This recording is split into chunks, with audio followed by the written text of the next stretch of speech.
has actually reduced the air pollution in Beijing because I went there after that and I said, wow, this is different air, right? Anyways, today we are with a group of students from the master's degree in international relations with Yogyakarta.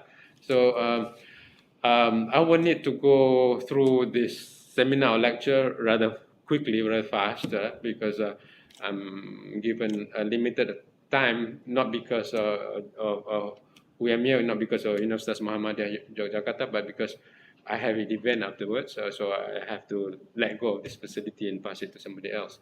So today we'll be talking about qualitative research, the 8 types of qualitative research and the applications. Yeah? All right. Um, let's go to the first slide after that. Yeah. So there are my lectures on qualitative research will cover many things, right? There's 10-step process, there's deep definition, 4 research strategies and philosophies. But today I'm focusing on the 8 types, 8 types of qualitative research. And you see, the picture of a person there casting a net and trying to get the fish that he cannot see. All right, so qualitative research is somewhat like that. Sometimes you cannot see the data. Sometimes the data is underneath the surface. You got to catch the data. Right? Hopefully, you catch the right data. Right. So next. Okay.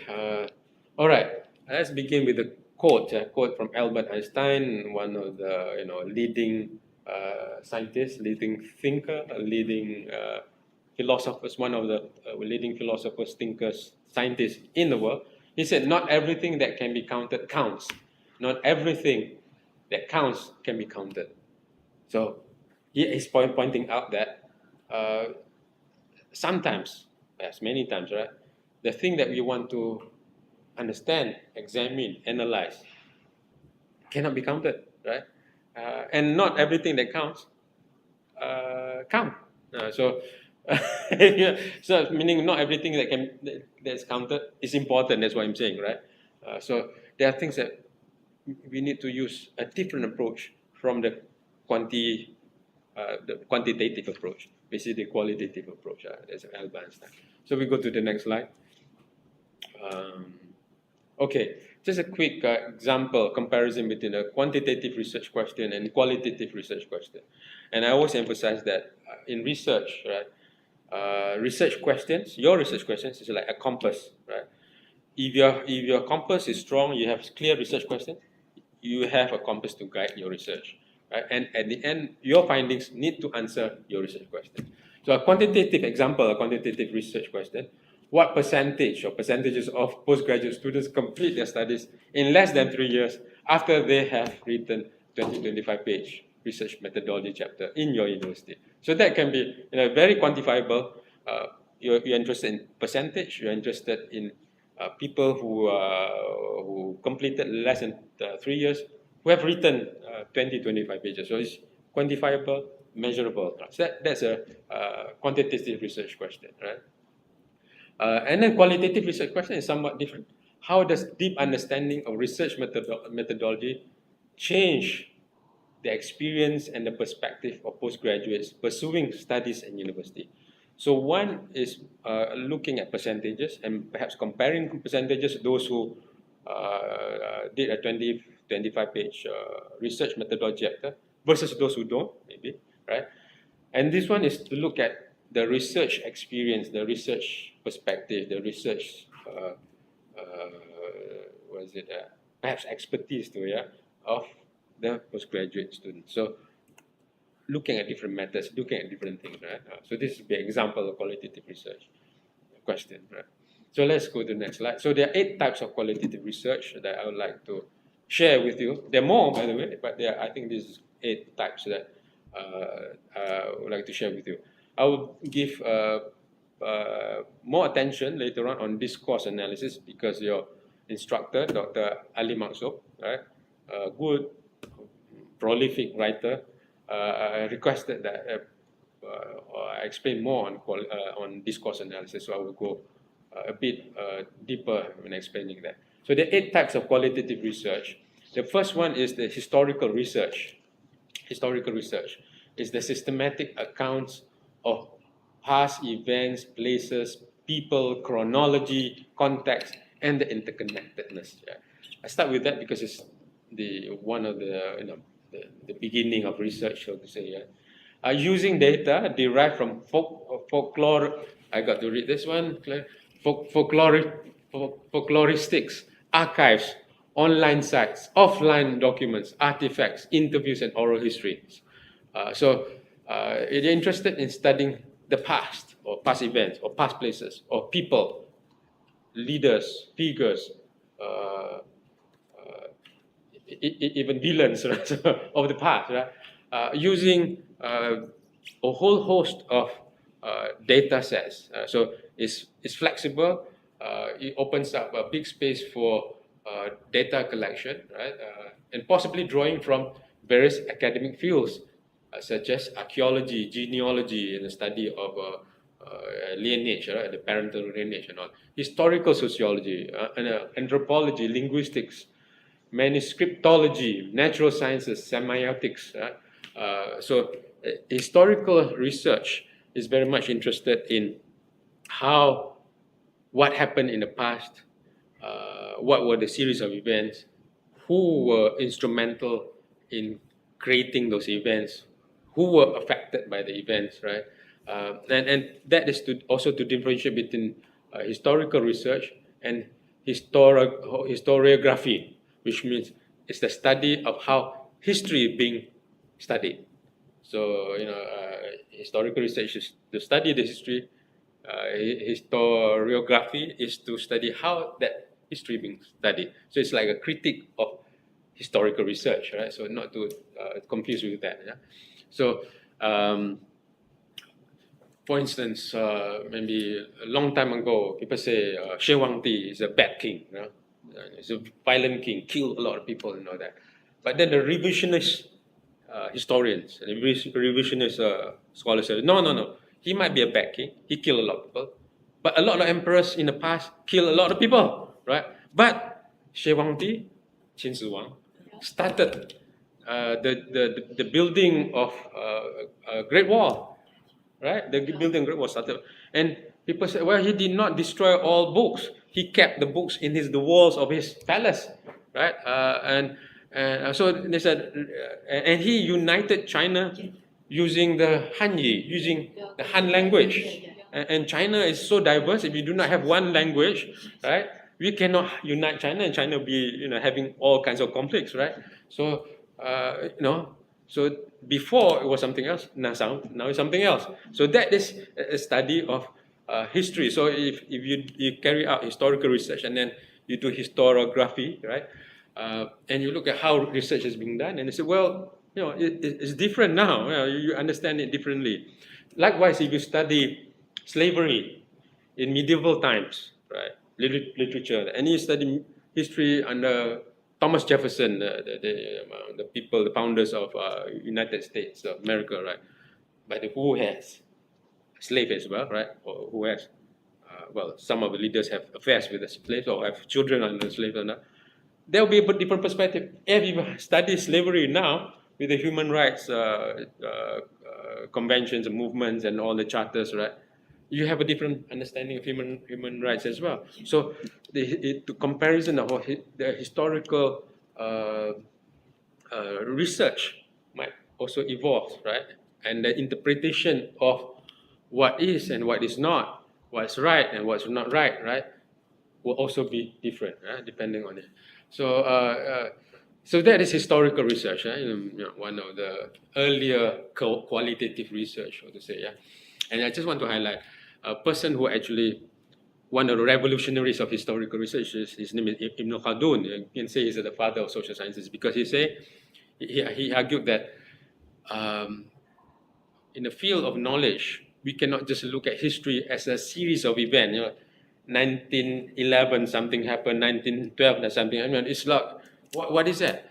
So he introduced that we need to look at the patterns of events to understand that in human history, in human society, there are patterns. There are eventually become theories, right? There are fluctuations. There are, so he writes about the rise and fall of empire as well. So he actually pioneered the social sciences.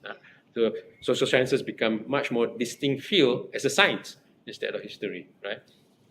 Okay, the second one is hermeneutics. So what is hermeneutics? Hermeneutics is holistic interpretation of text through understanding of the text within specific context. Right? A lot of text. Okay, so we want to understand the text of the past, especially text of the past, with the purpose of reaching to the real, true, and intended meaning of the text, right? Using an iterative process of analyzing the text, author, audience, and context. And then back to the text, while the context can be the story or description of the text, or book, or author's personality, or author's work, or author's social, cultural, political, economic, historical context. That's quite a mouthful. So you get a text, right? So, well, what is the context? You can study one line, one sentence. You say, let's look at the context of the page or the book. That's a context. Or you can say, let's look at the author as a context. Right? Who's this author, and how is it being affected by the context? Right? So that's hermeneutics, trying to interpret a text, right? A scripture, a literature, a poem from the past within the context. So it's comparing the text within the context. And usually it is done, hermeneutics is a method, right, to study literature or scripture or what is it, or poems or classics of the past. Right? So you have roots can be found in biblical hermeneutics. So hermeneutics is very much connected to biblical. So there is also Quranic hermeneutics, which is called tafsir. Yeah. So in the Islamic community, the Muslim scholars, no one can easily interpret text. So one needs to be a qualified what's it? Mufassir, yeah, what's the word? Yeah, mufassir. The person who is able to interpret. So he needs to be able to read Arabic. He needs to be qualified religiously, having knowledge of Quran and Hadith and all that, right? So, but it's, as well as other Eastern classical scriptures and literature. And I give you an example. There's Li Bai, right? Whose real name is Tai Bai. Li Tai Bai. Also called, right. So this is a good example where hermeneutics is very relevant. And he's actually a poet, right?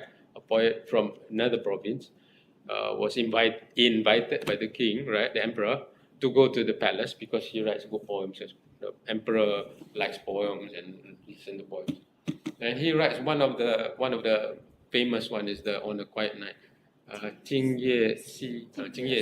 Okay, but in this poem, it's actually a critique. He feels like he's a captive, almost like a prisoner, because he longs to go back to his Jiasang, hometown, right? And it might be obvious, it might not be obvious, but it's actually a critique of how he's being detained by the palace, right?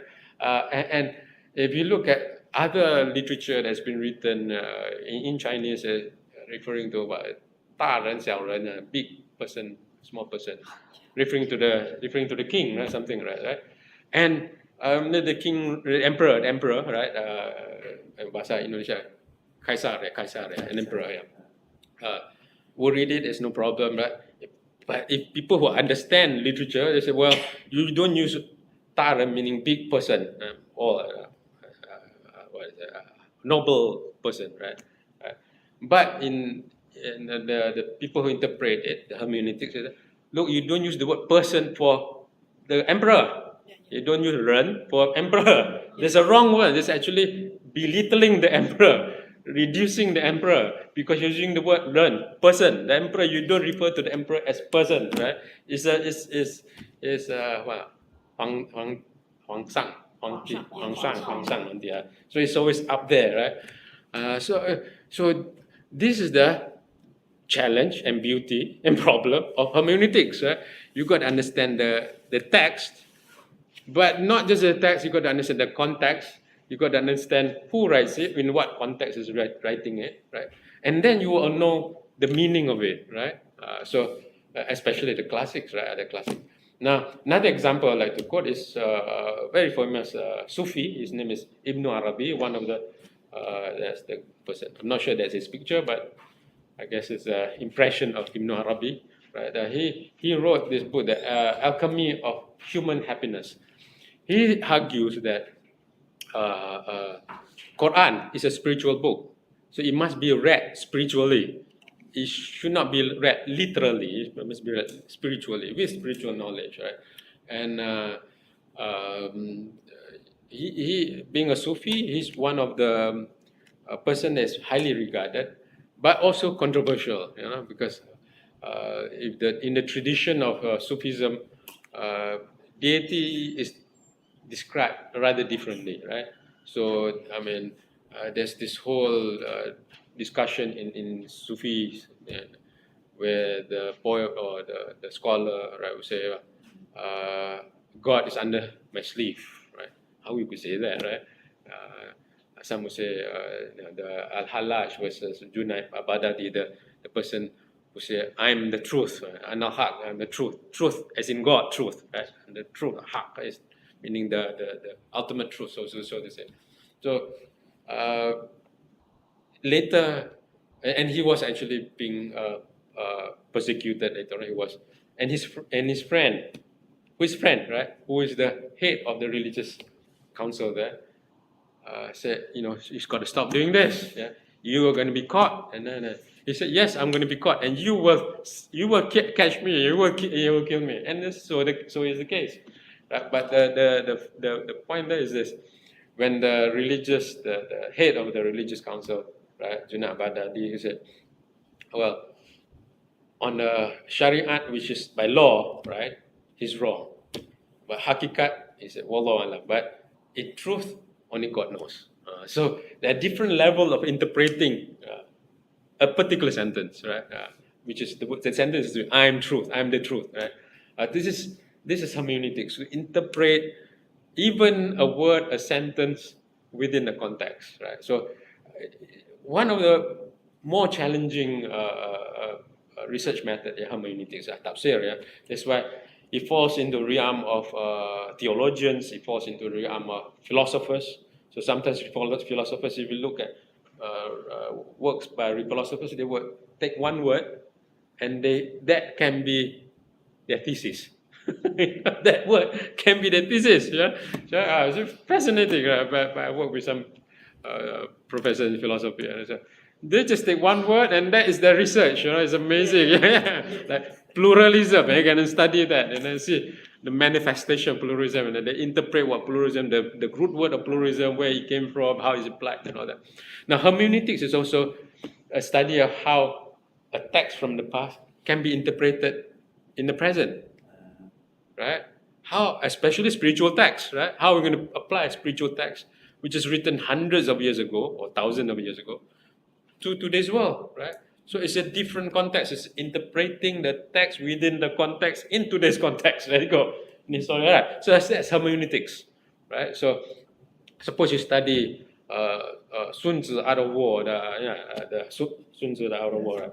So how do you interpret that in today's world? And a lot of people do that now, and interpret not just in today's world, in today's business world, right? Yeah, they do that, right? Today's business world, and you can actually find a Sun Tzu, Art of War for business, something, right? So that is the hermeneutics. That's hermeneutics, right? To especially read something that's written in the past, right? So that's hermeneutics. Let's go on to the next one, the third one. I got to watch my time because.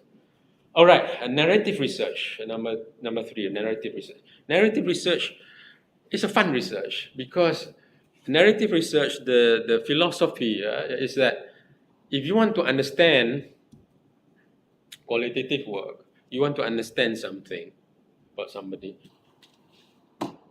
the understanding must come from a story. So the person has a story. So where she is from, where he is from, where he went through, what he went through, how he sees things or she sees things, how he experiences things, and the meaning is from the story. So it's from the narrative. Yeah? So it's about narrative. So narrative research is about stories or narratives of human experiences or events connected through a time frame of chronology. There's a time frame. There's a time frame, and formulated mainly using individual storytelling or audiovisual recording, conversations, observations, or documents. Example: journals, diaries, letters, published works, blogs, vlogs. Now, right? With flexible procedures, which often refer to lived experience, generating research products such as typical everyday narratives of a woman activist, internet influencer in Palestine. This is an example. So you want to see what's a typical life of a soldier fighting in Ukraine versus Russia right now, whatever. Yeah. So you ask the person, you ask the person. You look at the diaries. You look at vlogs. You look at conversations people will have with her or him, right? And you construct the understanding of the lived experience, right, from the perspective of the story, from the narrative, right? So the narrative will inform you about the experience that the person have gone through, right? So by the way, this is Muna Al Qud. She's an influencer in Palestine. Um, she actually blogs and writes records on IG. She's an Instagram influencer, if I'm not mistaken, right? So her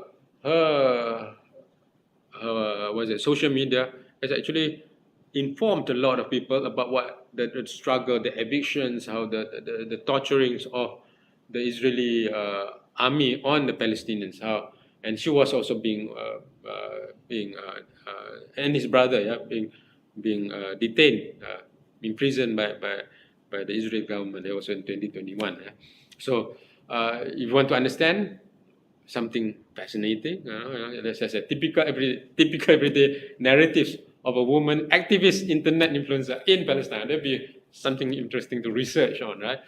So there's one what is it? Yeah, method that you can employ in qualitative research, which is the narrative research.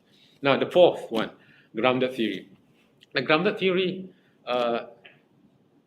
is a challenging research, a quality research method, right?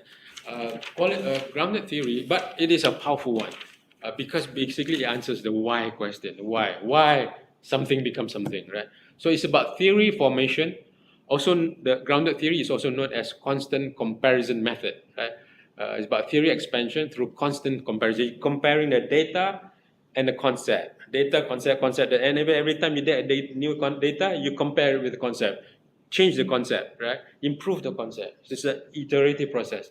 So grounded theory, grounded on all kinds of data, all kinds, yeah, from study and through iterative comparison. Data, concept, and eventually you lead to theory. Aiming to move from describing to theorizing, often leading to answering the question why. Like you see there, I gotta wear my glasses now. How do people become neo-Nazis? The gay Russian neo-Nazis, right? The gay Russian neo-Nazis. How do people become neo-Nazis? Why do that is a question, right? How do gays become Nazis? Another question there. How do neo-Nazis become gays? This is another question. How do Russians become gay neo-Nazis? This is another question, right?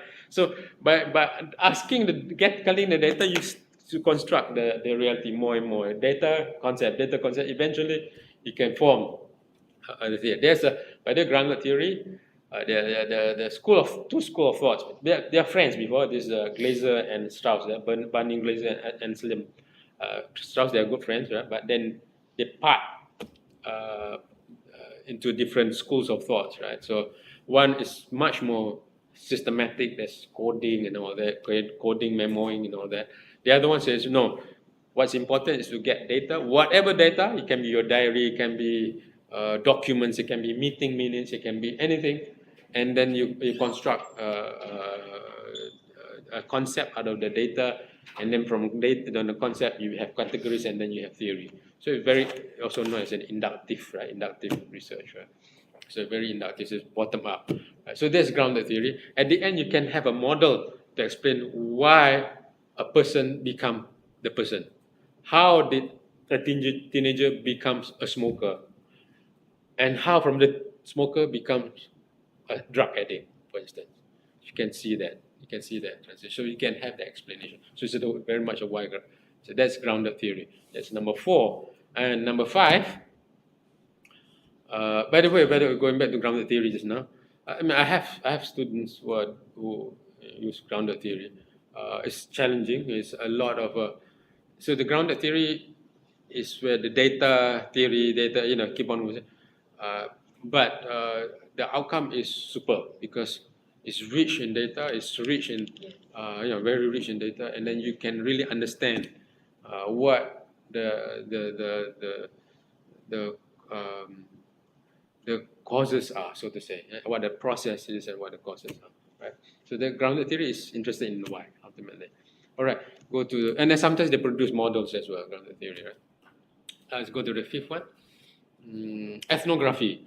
So ethnography is a field that is common, no, not common, usually is the research method used by anthropologists, right? Anthropologists.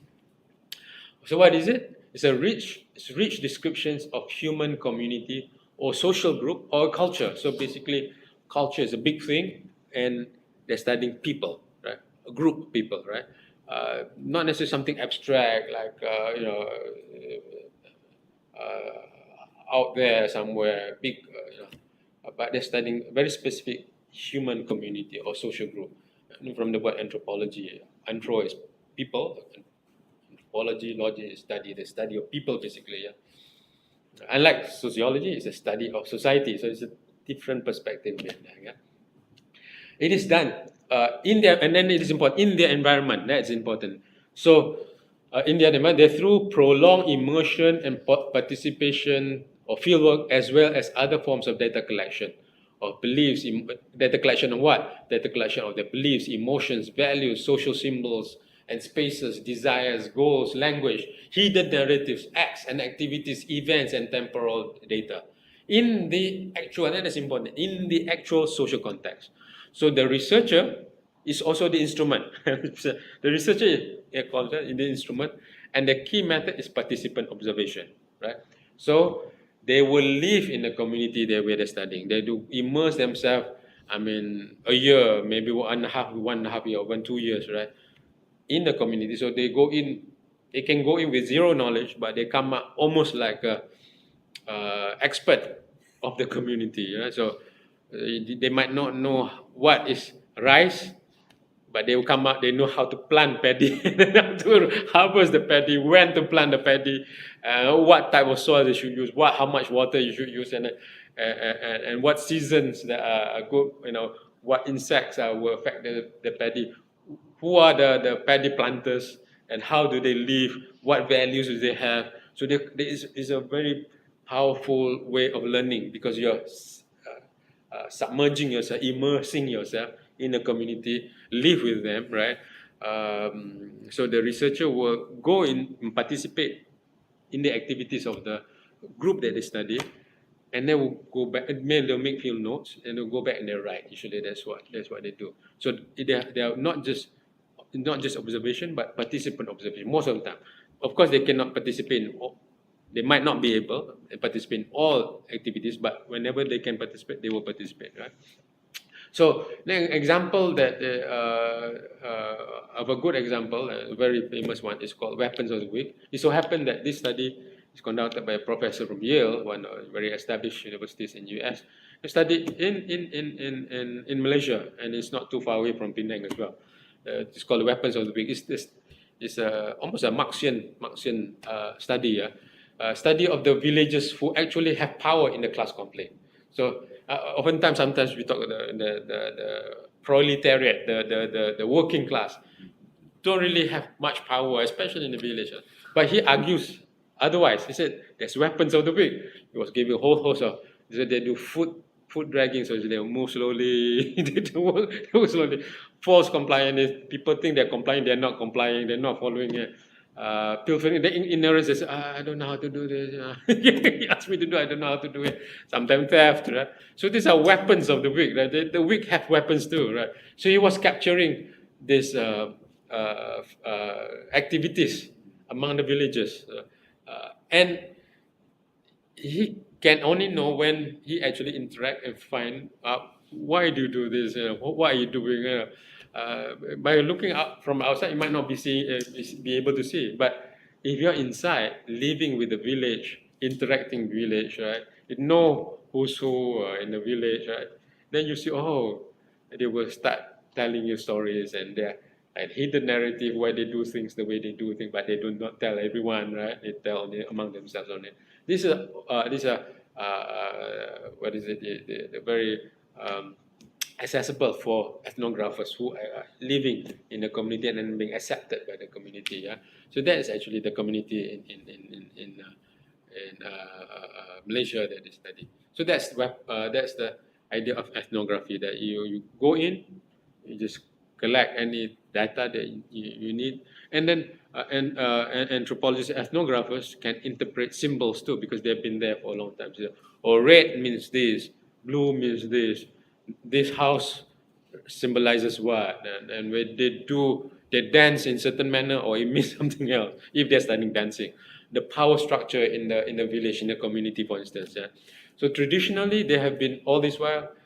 They've been studying basically traditional communities, even tribal communities, the indigenous, the tribes, right?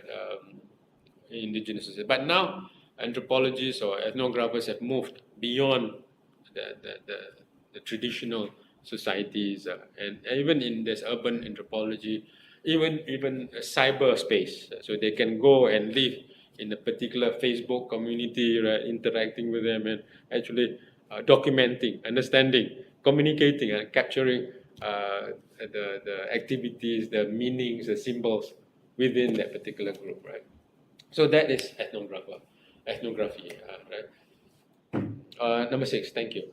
Number 6, in-depth analysis of socially defined bounded entity or entities in real life context, another real life context. Right?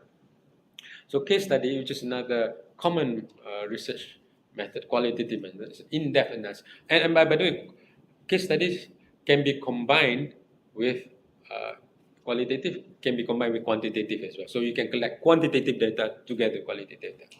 So, but the difference is the bounded entity is something that's bounded, right?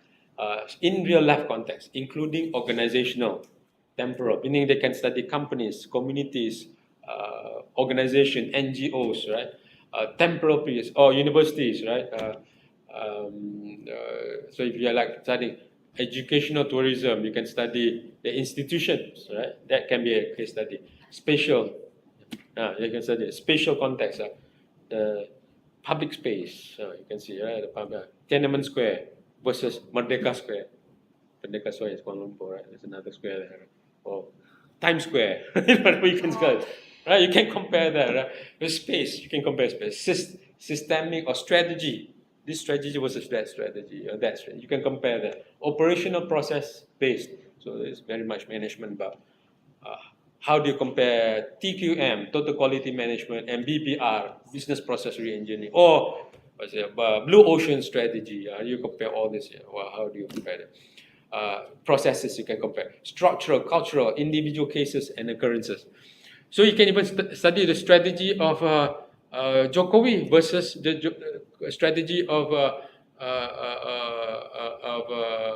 SBY, Susilo Bambang Yudhoyono. You can strategies. You can just compare strategies, right? What is the strategy? The marine strategy. What is the land strategy? Right? You can study that. Policies, of course. So individual cases or occurrences. Bribery in the military versus bribery versus in the police, right? Or whenever there's combined, or and the politician bribery. So the occurrences, cases, often with high degree of flexibility of using one or more data collection techniques.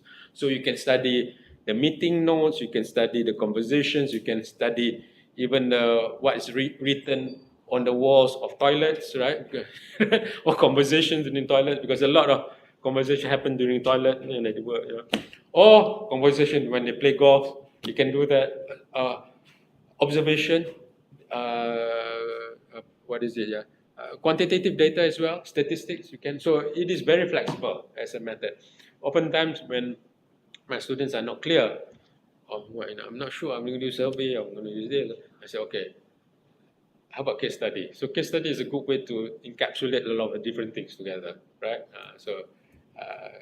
But you got to understand. So a case study can be a single case study, right?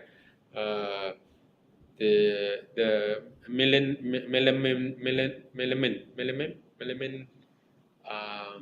talking about in baby formula milk that happened in China a long time ago, right? Right. So where they put melamine, yeah, the a type of plastic basically, right, in the baby's formula milk, right, to increase the protein level, right? Yeah, and then there's a case. Yeah, you can study a case study like that. So it's melamine is, when you have plastic plates, yeah, melamine in there. So they put in there. But the good thing about the Chinese government, they caught the person. What happened to the? What happened to them? Were they being executed? Executed, yeah, like that? Huh? Yeah, Sanhu. Huh? That Sanhu. brand called Sanhu. Sanhu. Sanlu. Sanlu. Sanlu. Yeah, Yeah. that's brand. Okay, that's like, oh, Yeah, how you go, right? Okay, I'm for that. I'm with that. There you go. Yeah, you kill babies, you get killed. I mean, there were babies being sick, all that, right? And it impacted the Chinese milk industry too, because people don't trust. The local don't trust the milk produced in China. Yes. Import from They Australia, import from New Zealand, whatever, right? So affected the economy, right? So good, execute these people. But Malaysia has actually lifted the death penalty. Huh? This year. This lifted. Yeah, Malaysia has lifted the death penalty. And the human rights, they say, oh, go. China now. But you think about it, how do you discipline 1.4 billion people, right? How do you discipline 1.4 billion people? You got to have that penalty. I'm not sure. Discipline is important. So you can do a single one, like the one, or you can do multiple comparative case study. Something, food poisoning in one country versus the other country, or in one industry versus another industry. You can do, or typical versus atypical anomaly. Something that's common versus something that is not common, right? Emerging trend, you can study that as a case study too. Begin with or without theory. So you can start with or without theories, right? There are many methods, of course. Yeah? You don't need to have theory to go in. You can just go in and find out what happened after that. Okay, let's look at some examples of case studies. All right, here.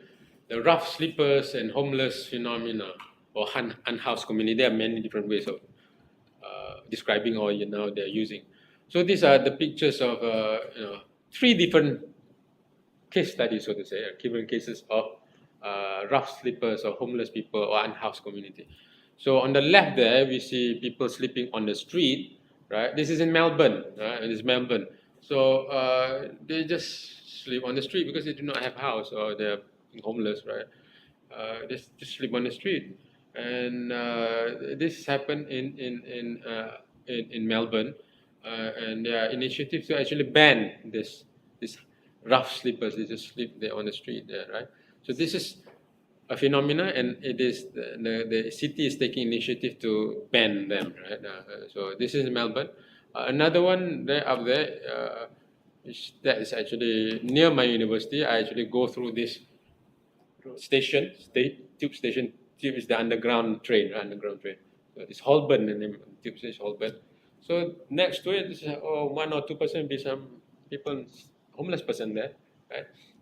And people be passing by, right? People passing by. There's one case that's in London, in the heart of London, by the way. It's Zone 1, London, Zone 1. And there is not the BBC, the British Broadcasting Corporation, is not too far from there. the courts, the British courts are not too far away from there. So you have the heart of London people, homeless people, right? Usually you pass by. Now the guys asleep, but you pass by. Oh, I will go through this tube, the station, walk to my university. So my university is in London too. So they pick us, spare some change, please. Spare some change, please. And says, I can remember the rhythm, you know. And this is supposed to be a financial center, not just UK, the world, London, right? Yeah, financial center. Yeah, you have that happening. And down here is the Allentown in Pennsylvania. They have occupy space in the woods, right? So it's a wooden community, wooden unhoused community in Philadelphia, one of the states in US. So they have occupy another place there because they don't have place to sleep or live or whatever. So they are occupying a space there, right? So we can see the three different phenomena: Australia, UK, right, and US, right?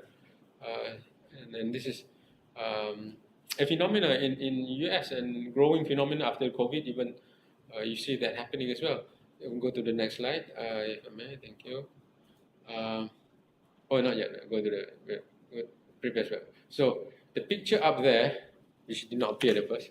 Picture up there, up there. See the picture there?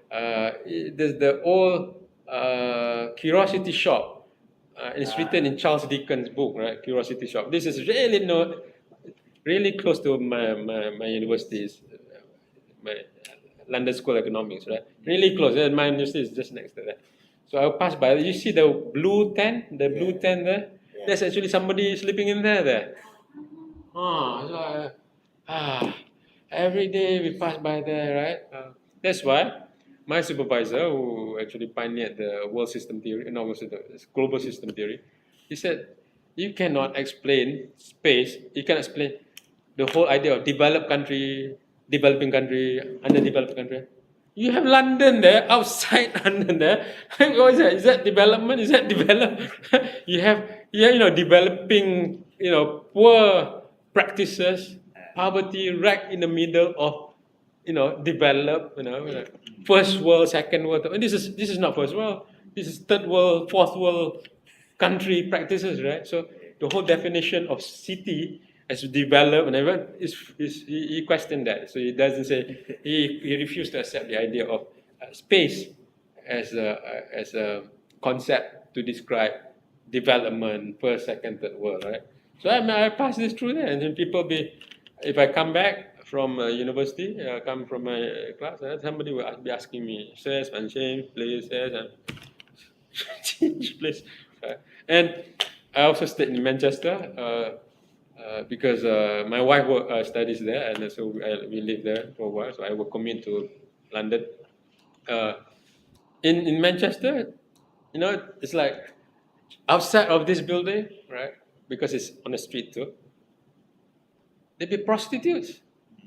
So I remember I would park my car there, and somebody come and knocking down. And I said, asking, asking whether you want sex or not, okay, so I'm in a university compound right now, right? And somebody knocking my, asking, that, and then by the look of it, I know it's, a sex worker, right? So you have that kind of phenomena living in that. Now, this is where it becomes interesting. How do you study homelessness or unhoused community in different cities, and what are the rules, the policies that are impacting them, and what are the stories? This is a different case study. You can capture them, the statistics. You can capture the patterns where there are areas where even in Hong Kong right now, people actually happen in areas that for homeless people. So this is, you can do the comparative case study, right? So this is the case study, which is which is another research method. So and using this research method, you can study you can collect many different data to study, right? Okay, let's take a look at the next one. Oh, okay, we are way on time. All right, the third. The seven. This is 8 types of quality. The seventh one, which I like to pay a bit more attention because your lecturer, Dr. Ali Maksud, has requested me to focus even more. So discourse analysis. Discourse analysis, there's no one style of discourse analysis, but I just want to highlight 3 different sub discourse analysis. One is the linguistics approach. So linguistic approach is looking at the usage of language, analysis of usage. So you analyze. It's an analysis of deployment of words, language, types of choice of words, adjacency pairs. So, for instance, you want to study terrorism. Sorry, look at terrorism. How media cover by terrorism. So you say, when they talk about terrorism, what do they associate with? What do they associate with? Islamic terrorism. Terrorism often comes with Islamic terrorism, or Muslim terrorism. So they always pair terrorism with Islamic terrorism. If you look at that picture down there, you see we circled the red circle there. What is it? Islamic terrorist. Jihad. Jihad militant. Jihad militant. There's another one. So militancy is associated with Islam. Okay, correct. So then that picture there, Islamic terrorist, another terrorist. So you can look at how terrorism is being paired with what concept? Islam, for instance. So you can see the frequency of it. You can measure. So linguistics is the linguistic approach is to look at it from how the words are paired together. What words are being used to describe what, right? And in a particular sentence, what is being used, how is it being described. So it's very much based on the words. It's at linguistics level. So this is one type of discourse analysis. Right? The second one is the discourse analysis, the general discourse analysis, where you actually is looking at underlying meanings within the context, right?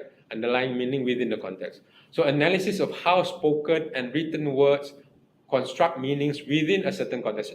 Not too different from hermeneutics, right? But there's something else here. Example, how do undergraduate students versus postgraduate students construct self-identity in Malaysian universities? So you can look at that. You can look at social media, Facebook, Instagram, TikTok, right? You have TikTok in China? Yeah. You have TikTok in China? I thought TikTok is banned in China. No, TikTok is from China. I know TikTok from China, I know that. TikTok is banned in China, right? You have a different version of TikTok. Different version, yeah. So the rest, we use the version, the international version. You have a different version of TikTok. Okay, go. Smart, China. It is now forbidden in America. It's forbidden, yeah. They want to forbid, yeah. There's a big issue, right? I remember there's a hearing. Yeah. I mean, how could Chinese companies spy on American people? Only American companies can spy on American people, right? Facebook can spy, there's no problem. Google can spy, there's no problem, right? But with China companies spy, that's wrong, right? So it's not. All right, let the big American companies spy on Americans, right? And the rest of the world, of course, right? And the rest of the world, right? And the CEO is from Singapore. But it's good. But China is have a separate TikTok from the rest of the world. so you can use social media to analyze that, right? So you look at the contents, and you look at social, political, social, cultural, historical narrative out there, right? And see how what is being described in the text correspond to the narratives or ideologies in the society. Yeah? So that is discourse analysis. You factor the context is factored, meaning context outside of the text, right? Is factored into the analysis, right? Kind of like hermeneutics, but it's different, right? Wow.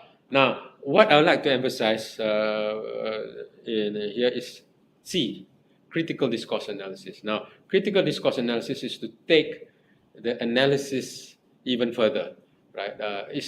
is to take a critical standpoint of interpreting meanings, right? So you examine the gaps, problems, or mainstream or professional authority-driven discourse, or offer critique of it, especially when there is an asymmetrical power relations, with the assumption that social problems are institutionalized and interconnected. What does it mean? It means this: you look at the discourse, it could be speeches of president or ministers or politicians or scholars, right? And you see how is this discourse, what has been said there, right, correspond to the power. Where is the power in that context? How do they articulate power in that context, right? So power is a very important dimension in critical discourse analysis. And then the assumption of critical discourse analysis is that problems in the society are being institutionalized, especially recurring problems are being institutionalized. So we, as scholars, using critical discourse analysis, is to understand the discourse vis-a-vis the institutionalized problems. So there we go. So it leads to a summit of prescriptive or transformative or anti-establishment or alternative proposition. Should there be a better discourse? Can we describe migrant workers differently? So migrant workers, for instance, in Malaysia, only exist after colonization. Because in Malaysia, Indonesia, Thailand, some extent, Brunei, Philippines, at that time, we do not have nation states. We were one, roaming societies from one community to another community. Migrants refer to people from one state moving to another state, defined by the Westphalian Treaty. Westphalian Treaty is the treaty was developed by in Europe to solve their wars. Their war problem, they've been fighting for hundreds of years. So they said, oh, enough. Let's define our territory and put the definition of sovereignty associated with territory. Right? So in Nusantara, which is the Malay archipelago, Nusantara Malay archipelago, we did not really have wars of territories because you can cross one territory to another. There's no war, right? So the concept of migrants only existed in a capitalist-led globalization. Why we have migration? Because people come to work in factories in a capitalist-led organization or development, right? So before it was called something else, right? We were called perantau, right? Perantau, which is a local name. Right? Migrants refer to labor, right? Which is a different narrative, right? So you look at that. So migrants is a concept associated to the capitalist class, the capitalist discourse, right? Whereas perantau is associated with community. Perantau is a term in Nusantara. We use that term. This is community. And then you can be a perantau. Perantau is like a traveler, something like that. A traveler, right? A traveler. From one village to another village, you can also already be a perantau.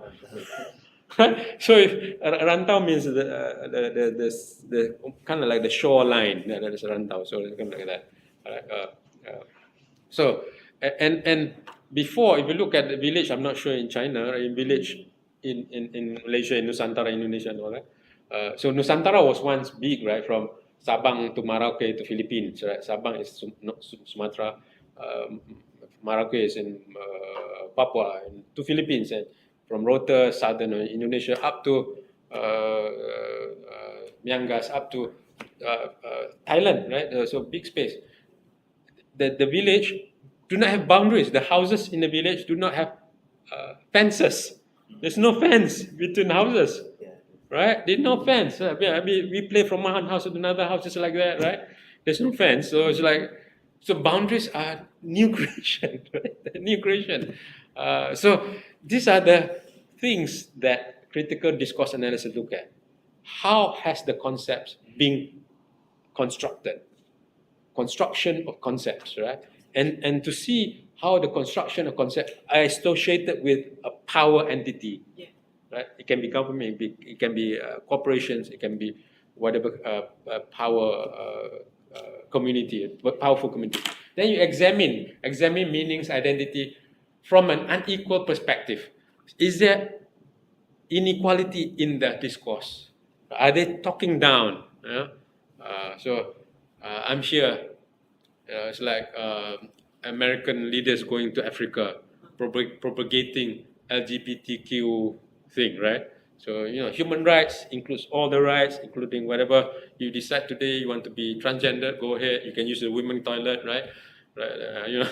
You can compete in women sports, become a swimmer, even though 3 days ago your name is Bob, today your name is Betty. It's like 3 days and I can go swimming, I become a trans. They're using human rights. Right? So Africa said, no, we are not going to accept that.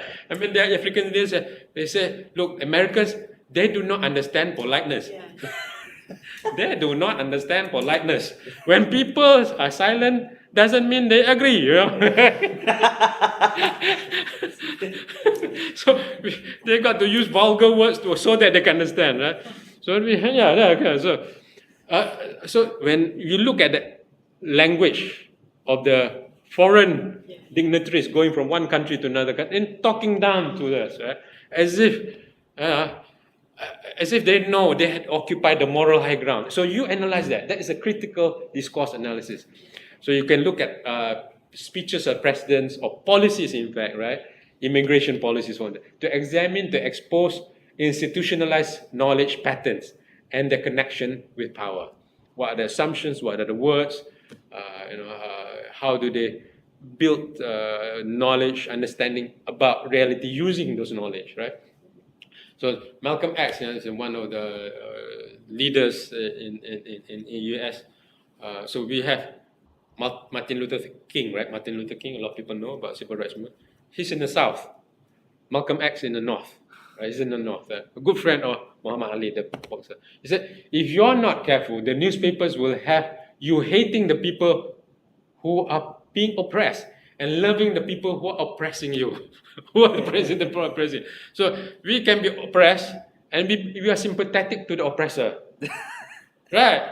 And we say, look, you actually have a good oppressor, right? You have a good colonizer because your colonizer was the British.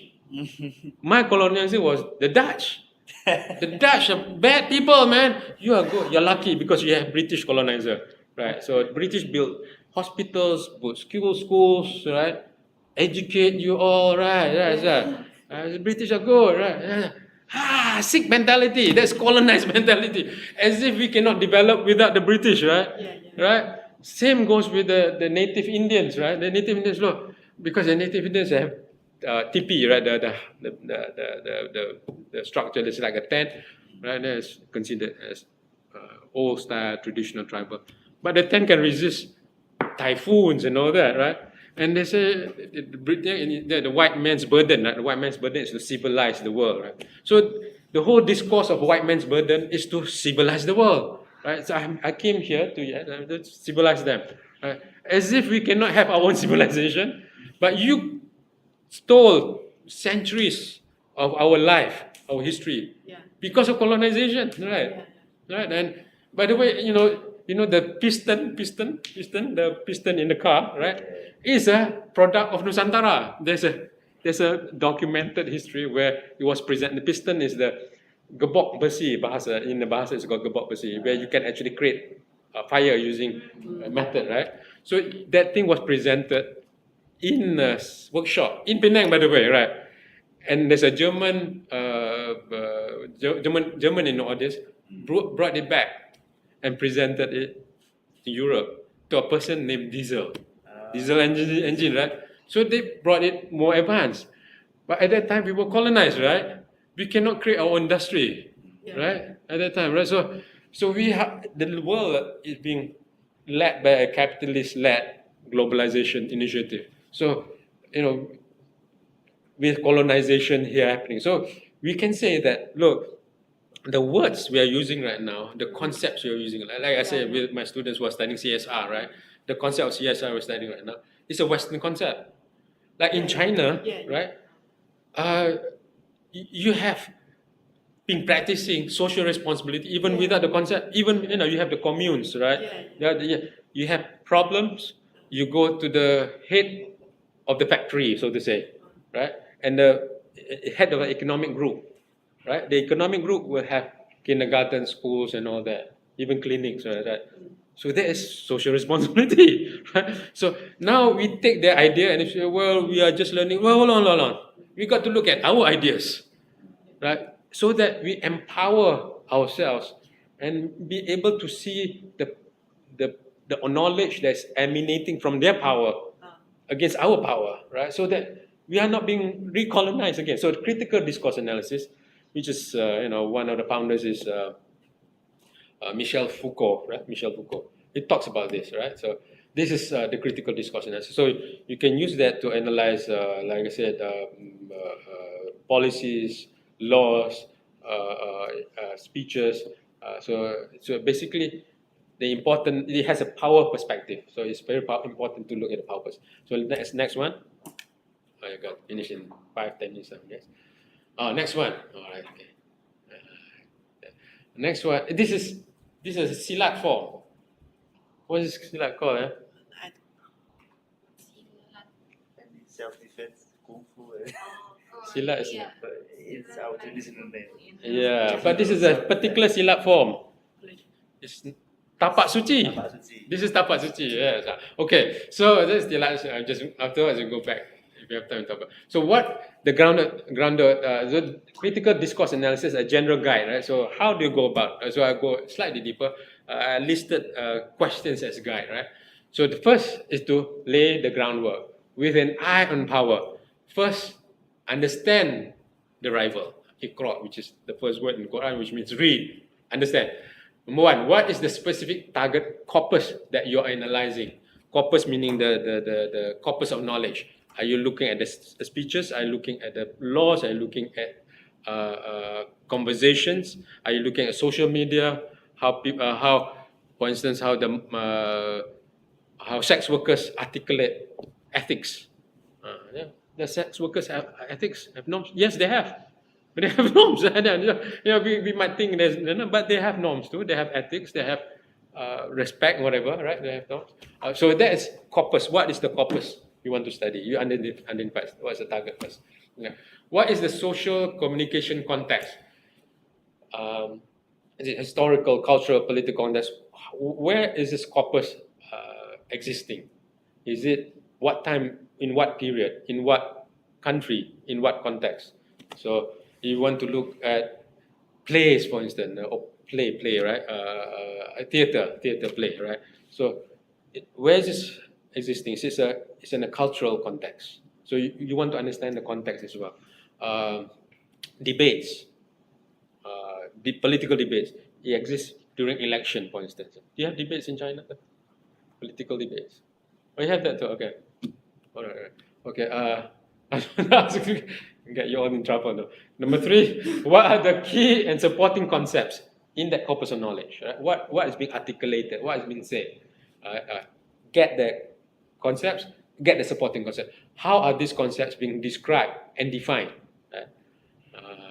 How do you define people who come and work in another country? Use the word migrant workers, another word. But we have another word, expats, expatriates, which means something else. So we treat expats might be differently from migrant workers. Expats are professionals, right? Foreign workers. Well, they are foreign workers, these are foreign expats, right? So we treat them differently, right? So treat them. The language is different. Once the language is different, we start to use, they are professional groups. The benefits are different, Salary different. Huh? Salary. Salary different. Yeah, of course. Yeah. Yes, right. Yeah. So that's where the words are being. So what are the ontological components when you say, like I said, just terrorism, right? What's the ontological component? Now, United States have been defining terrorism using the individual terrorism organization. They don't talk about state terrorism. Whereas the biggest terrorist in the world is United States, right? Who has used nuclear bomb in this world? Only United States have used nuclear bomb. They came all the way to Vietnam and fight with the Vietnamese using chemical weapons. Orange. They use chemical weapons, right? Right. But no one has taken them into the International Court of Justice, right? Yeah. They are the biggest terrorists in the world next to Israel. But they have hundreds. They operate in hundreds of countries. We're having bases, operations, whatever. Right? They're the biggest terrorists. But they define terrorists individual, organizational terrorists. Right? But they're okay. I mean, what was his name? Biden. He came in. While he bombed Pakistan using drones, right? Right. Ah, God, I don't know. Well, this is so. What the point here is this: you want to see how the word is being described in the corpus of knowledge, right? What is the ontological? A, B, C, D. What does conflict mean? What does peace mean? You define it, right? Based on that corpus of knowledge. Who is the speaker, author? What is the background? How does he connect? Is he connected to these ideas? Is he a politician? Is he a scholar? Is he a lecturer? Is it a practitioner? Is it a lawyer? Is it an activist? Who? What ideas or concepts are being propagated? What is being promoted? This is laying the groundwork, yeah? Who are the audience? Who is the target audience? Prospective audience. Who benefits from this discourse, right? There's somebody who benefits from this discourse. Who, right? How are these concepts related? By the way, you call whatever, or this call will be recorded for quality purposes. And it's not quality purposes. You want to record my voice for legal purposes, not for. So there was quality. It's quality improvement. No, it's actually legal. Then it's not quality, right? So you use words are clear. So who benefits from this discourse? And number 8, and this is the important part from the groundwork, right? How are these concepts related to power and institutions, right? You want to see this concept is related to what power and what institution? The mainstream established thinking or institutionalized ideals or authorities ideology. What particular ideology, right? How is it? So now, if I take an example, in China we have Confucianism. Yeah, being promoted, right? So you can do a critical discourse. You know who promoting it, who's benefiting from it. So and I understand. I remember I talked to my old friend at that time. I was in US, my master's degree.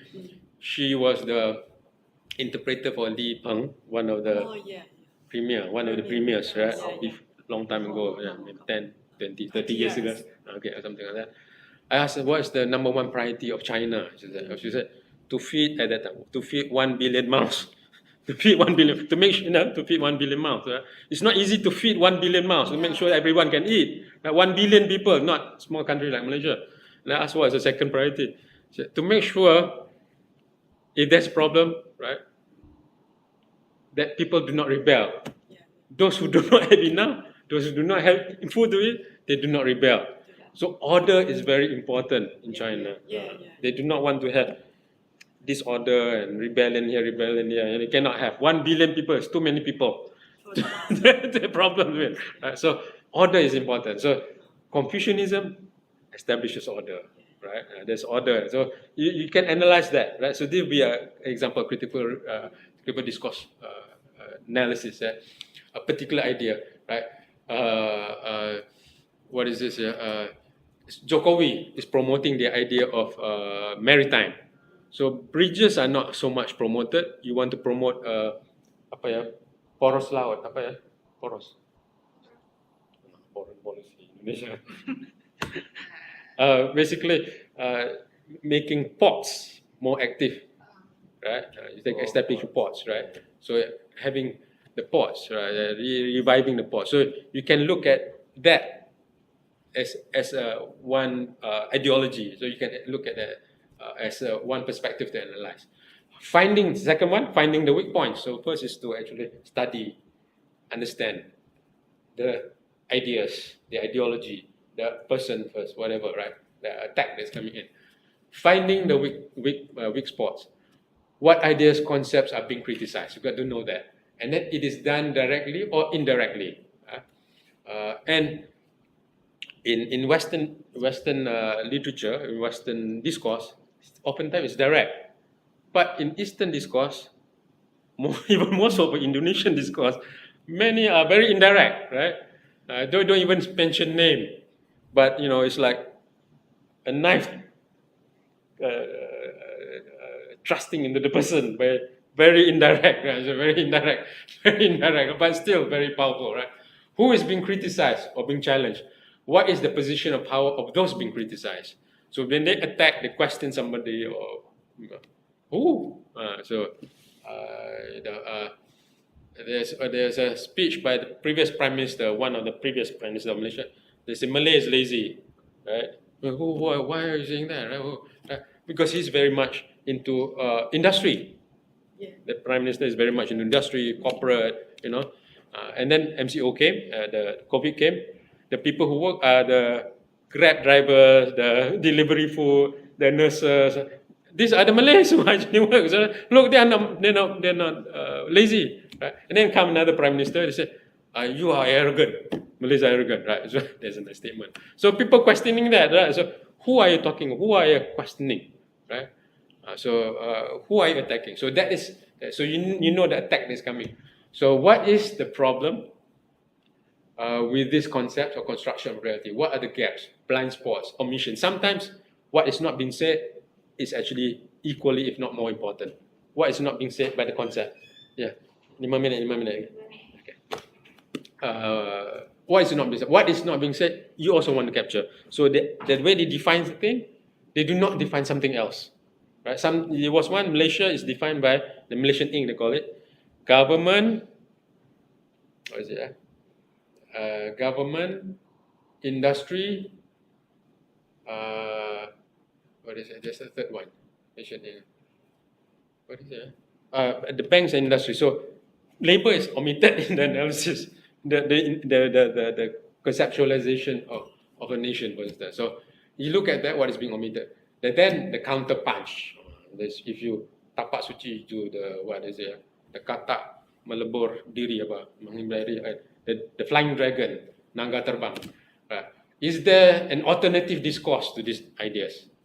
How can these ideas be challenged? What are the contesting description? What are the contesting construction of reality? Is this the reality, or how can we explain the reality differently in a better way? How can the better discourse be advanced to create positive change? So at the end game is actually to have change, right? So to being able to criticize the discourse and to identify what the problems of the discourses, and to finally to deliver the final blow, a different vision, a different discourse. So this is critical discourse analysis. So the final one is phenomenology. Phenomenology is fascinating. It's really, really fascinating, right? It's about capturing the pure, deep essences of lived experiences of a phenomena by capturing the pure meanings of social actors about what happened and their own insights of their lived experience vis-a-vis the phenomenon. So what we see might not be what they experience. What we think they experience might not be what they experience. Often through in-depth or interactive interviews to extract social actors' own constructs. So we use their construct, use their own ideas, their own language, their own vocabularies to understand their world. So that is what we call the first order construct. And then may yield typification. So we have the language of the migrant workers, the language of the students. They have different types of description about life, for instance. Yeah. And using iterative interviews, so it's not just one interview and that's done. Using iterative interviews, which means you go in, you ask, are you happy working here? I'm happy. You don't stop there. In what ways are you happy? Right? And then you say, I have enough food and all that, I'm happy. How about your workplace? Are you happy in the workplace? So you start digging and going inside. Right? So depends on how they answer. So we go deeper and deeper, right? So interactive, right? With mental probes, so use words, workplace, your homes, your neighborhoods. How about your your family life, your love life, whatever, to bring up the inner reality, insights, interpretation of social actors. So you use a lot of props to let them explain to you. But sometimes, so finding out the insights underlying what may be taken for granted habits or experiences, assumptions are verified by the social actors. So sometimes we, why do I wear suit? Why? Whenever I have presentation, I wear suit. So why? When do you decide to do that? And got to think, when did I start wearing suit, and why do I wear my suit? Right? What does my suit mean to me, for instance, right? Well, usually I don't wear suits. My friends, my students, say I wear my suit, but only when I have formal occasion I wear suit, or when I go offices. And what does it mean? Because I said, number one, I respect the audience, I respect the host.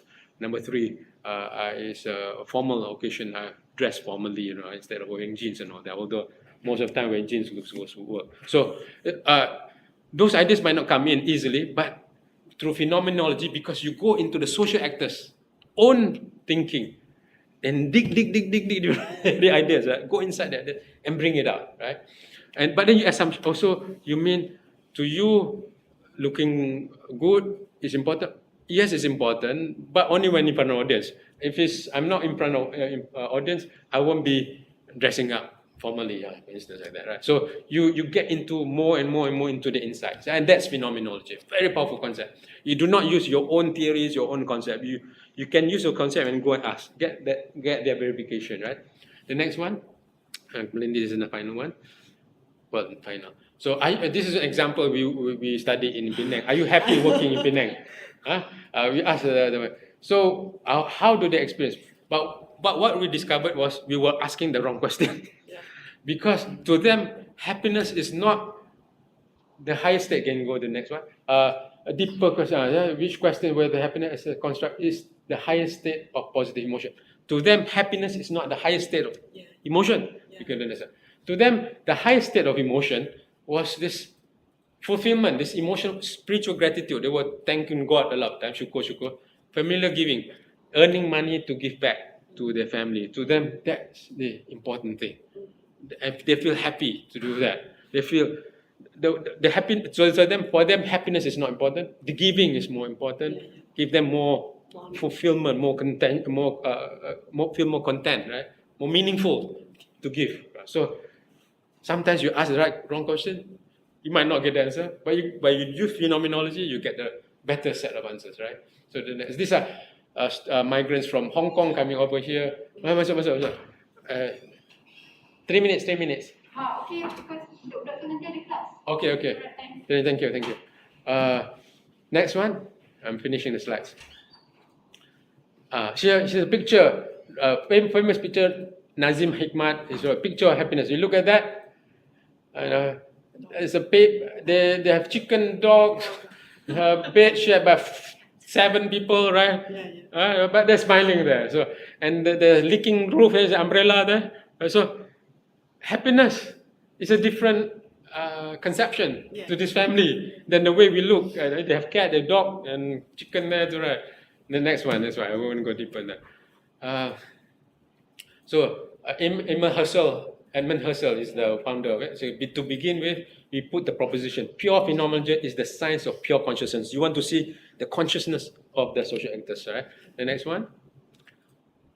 Okay, so we look at something, we say joy or pain, we see suffering, right? But then the suffering sometimes can be very meaningful.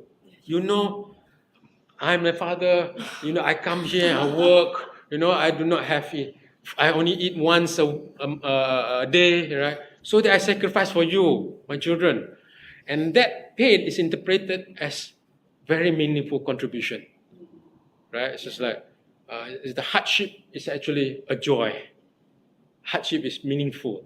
So if we looking from outside, we see, this is not good, this is bad, but they have a different view, interpretation of the subjective reality. So they bring somebody on top of the hill, but they're actually having fun doing that, right? There's collaboration and all that, right? The next slide. So what we see might not be their reality. See, or there's another one example. All the women working there not wearing shoes, right?